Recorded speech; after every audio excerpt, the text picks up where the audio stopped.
Alright, so gentlemen, as you all well know, I'm working on the gearbox of my BMW K75. I figured this would be a good time to actually show you the inner workings of a gearbox and explain how everything works. So these are the innards of the gearbox. Over there we've got the gear change lever. It's the one where you do the thing with your foot. This is where the power comes in.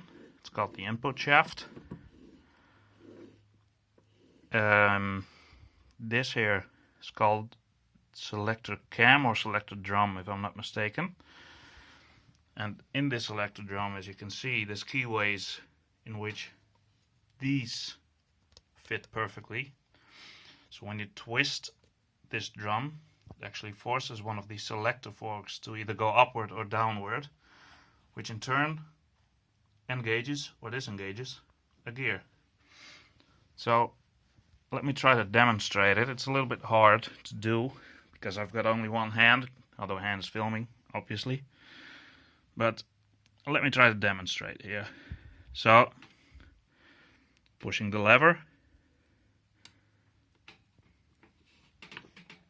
Don't know if you saw what happened there. We're now in first gear. So going back to neutral. Gear falls out of place beautifully.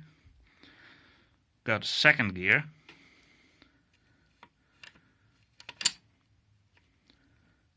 You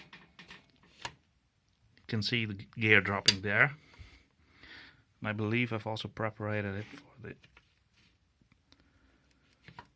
third gear.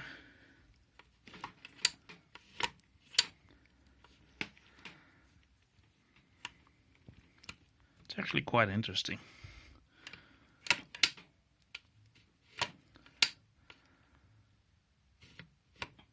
Quite ingenious. So this is all that happens when you shift gear.